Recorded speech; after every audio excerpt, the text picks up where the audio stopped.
चंद्रयान-3 अगर सेंसर और इंजन के काम करना बंद किया तो इसरो शिप से चंद्रयान-3 की लैंडिंग पर कहीं बड़ी बात है।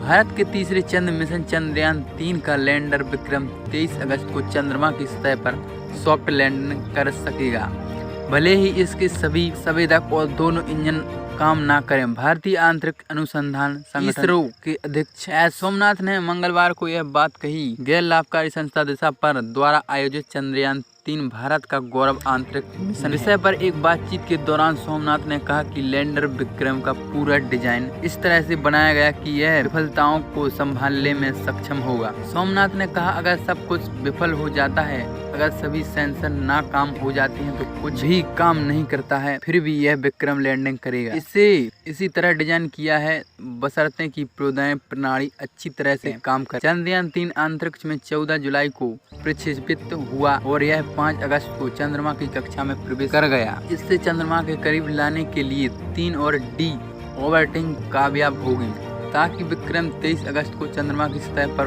उतर सके। सोमनाथ कहा कि ये डी ऑर्बिटिंग की प्रक्रिया में 9 अगस्त, 14 अगस्त को 16 अगस्त को होगी। एक दिन पहले ही सोमवार को इसरो अध्यक्ष एस सोमनाथ ने बताया कि चंद्रयान-3 अच्छी हालत में है और इसका सर्वाधिक महत्वपूर्ण चरण कक्षा निर्धारित प्रक्रिया होगी, जब अंतरिक्ष यान 100 किलोमीटर की वृत्ताकार से चंद्रमा के करीब जाना शुरू करेगा। तो प्रक्षेपण यान मार्क 3 रॉकेट 14 जुलाई को प्रक्षेपित किया गया। चंद्रयान-3 अंतरिक्ष यान अब चंद्रमा की 43,013 किलोमीटर की दूर वृत्ताकार कक्षा में मौजूद है और इसे 100 किलोमीटर वृत्त कक्षा में ले जाने के लिए 9 से 17 अगस्त के बीच सिलसिलेवार प्रक्रिया किए जाने की जरूरत है। सोमनाथ ने नई दिल्ली में पीटीआई से कहा, 100 किमी तक हम कोई कठिनाइयां नहीं देख सकते हैं। समस्या केवल पृथ्वी से लैंडर की स्थिति का अनुमान लगाने में है। यह माप का एक बहुत महत्वपूर्ण माप है। हम इसे कक्षा निर्धारण प्रक्रिया कह सकते हैं। यदि यह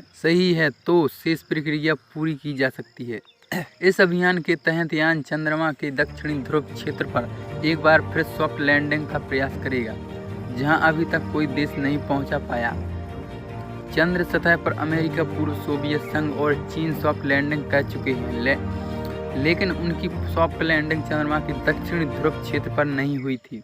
अगर भारतीय अंतरिक्ष अनुसंधान संगठन इसरो का 600 करोड़ रुपए का चंद्रयान-3 मिशन 4 साल में अंतरिक्ष एजेंसी के दूसरे प्रयास में लैंडर को उतारने में सफल हो जाता है, तो अमेरिका, चीन और पूर्व सोवियत संघ के बाद भारत चंद्र सतह पर सॉफ्ट लैंडिंग की तकनीकी में महारत हासिल करने वाला चौथा देश बन जाएगा।